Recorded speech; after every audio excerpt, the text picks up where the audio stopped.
Our next speaker is Ian Phillips.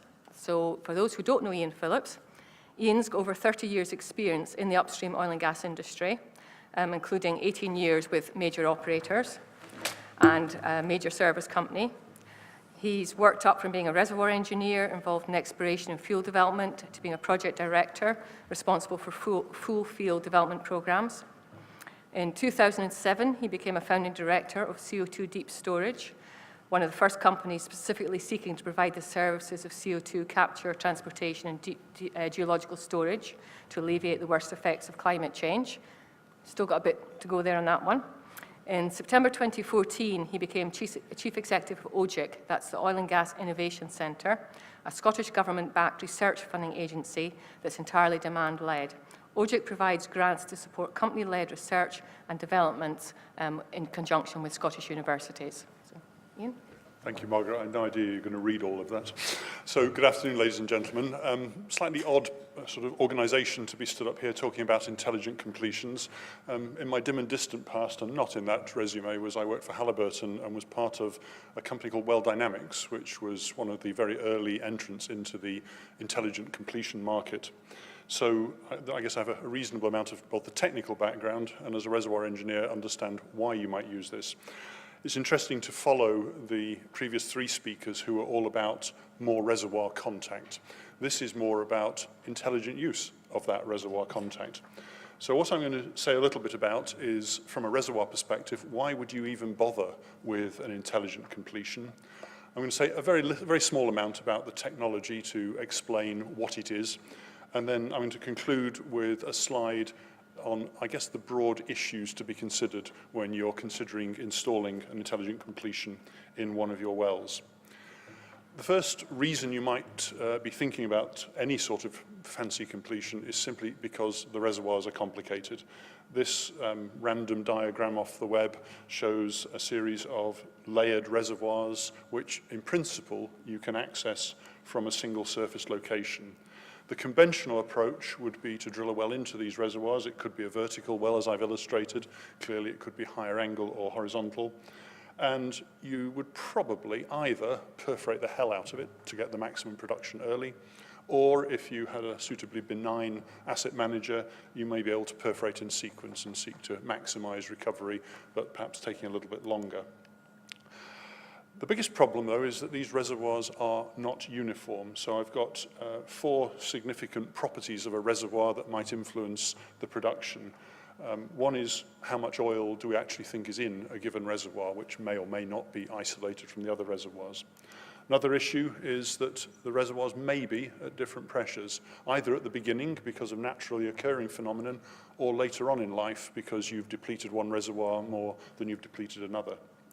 It's highly likely that the reservoirs will have varying permeabilities, and depending on where you are and how well you understand where you are, water may be lurking close by and ready to come in and generally mess up your production plans.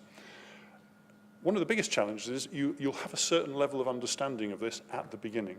You'll have shot your seismic, you may have drilled one or a few exploration and appraisal wells, but remember, a sort of a 7-inch hole going through a multi-hectare field is not exactly a major statistical sample of what's down there. So there's a significant degree of uncertainty in what might happen in the reservoir.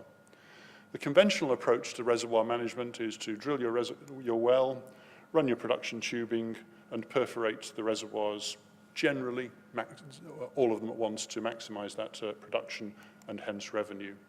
Data collection, it's a bit ad hoc. You'll do some logging at the beginning. You might have run some sort of gauges in the wellbore, but that's starting to add cost and complexity, and there's a degree of nervousness about it. So more commonly, you'll be running periodic logs into the wellbore. And by and large, your approach is hope that the problems don't arise. You will deal with the problems later. So there's a whole branch of chemistry and subsurface trying to shut off water production once it arrives at the reservoir with all sorts of complex chemistries which you may or may not be able to put in the right bit of the reservoir. And if scale forms, which is another common phenomenon, then maybe you'll go and reperforate in the hope that you can do away with the problem. My general point, though, is you tend to be very reactive to the problems that you may encounter down your wellbore. The reality is, with this uncertainty, that after a few years of production, you find out a lot more about the reservoir. In fact, one of the great truths of our reservoirs is we know the most about it the day we abandon the reservoir. But if I take an arbitrary 5 years in, I may now have a very different understanding of the amount of oil that each of my reservoirs contains. So the yellow bars there is just to reflect. Some of them I may have been quite good and estimated fairly accurately. Others may have been way out, either over or under. The pressures, well, they're probably depleted because you've sucked some oil out, but the degree of pressure depletion may vary, and that's generally to do with the proximity of water. The permeability, well, based on our small number of data points that we had at the beginning, we've now got more of a bulk permeability for the reservoir. We may have a different understanding of the permeability. And, well, the water may have already shown up and generally caused us all sorts of grief. Point is, it's different, and you didn't know how different it was going to be as you set out to develop your reservoir. So, a different way of approaching this is to take those same 4 reservoir intervals and now to run some degree of complexity into the wellbore that brings you some degree of control. The expression intelligent completion in practice covers a range of possible configurations. Broadly speaking, we're looking at an ability to monitor continuously. So we've got cabling or maybe fiber going down the wellbore so we can look at what's happening down there. And we have the ability to manage. The little blue boxes with the yellow dots on represent inflow control valves, where we're able to literally crank the valve open or crank it closed, as depending on what's happening in our wellbore. As a result, we're able to proactively manage these reservoirs as we learn about them. So, for example, if we see some evidence that one reservoir has got very, very strong water support, it's producing a lot, but there's a serious risk we're going to get a lot of water rising very quickly, we can cut it back. And we can do that selectively, leaving another interval wide open to production. We're still able to do some degree of external work, although that gets a little bit more complicated. Of course, the reality doesn't look like that vertical well that I showed. The reality is, as you've heard earlier, very complex reservoir geometries, and more particularly very complex well geometries. So you can have long horizontal sections. There aren't many that reach out to 15 kilometers, but certainly multi-kilometer length horizontal sections, possibly penetrating multiple reservoirs. You've got the possibility of multilaterals, and you may have the same issues that I've just described, but now down different laterals, so a desire to control what comes from each individual lateral. So typically what you get is something that looks a little bit more like this. Oil and Gas Journal obligingly produced a suitably sanitized and generalized version. But there's several key pieces of equipment that physically you're going to run in the wellbore. So if I start down at the bottom, clearly you actually need to perforate your liner as normal. You need to make the holes to allow the fluid to flow. What you now do is you use a series of isolation packers to break the well up into what you might call management blocks, or chunks of the wellbore that you're going to manage. And then you can control the flow of fluids from that management interval into your production tubing. Going further back up, the conductors, the clamps with the cabling, a production packer, and somewhere way up there a safety valve, fairly standard pieces of completion equipment. So what you're doing is introducing additional equipment along the wellbore down at the reservoir level to enable you to actually control what's happening. Once you've got this infrastructure in place, well, then you kind of sit back and you can control to your heart's content. The cabling, you've either got electrically powered or hydraulically powered, which means you've got to take hydraulic fluid down the wellbore, but you have the ability to control what's going on down the bottom of the wellbore.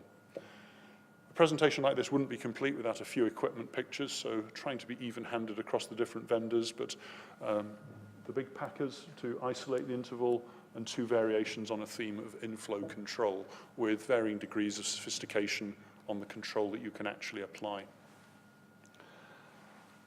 The decision to run an intelligent completion is not a straightforward one, and it's certainly not a decision just to be taken by the drilling group or the completions group.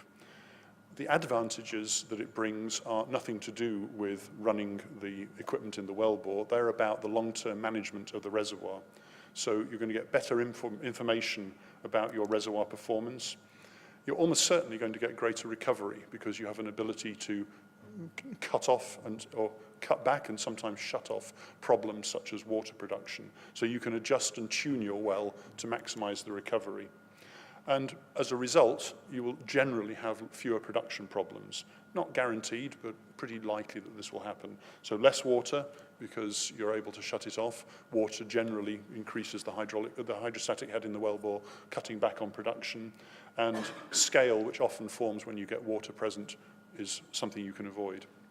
Of course, there are some downsides to be considered. The obvious one, and the reason why many companies simply don't bother, is because it's a bit more expensive to run this equipment in the wellbore. It's often being applied to a more complicated well, so it adds to the complexity of the intelligent completion, therefore adding to the overall cost of the well. There are more moving parts, so there is a wide perception that the reliability is not as good as it is if you just got a nice simple completion.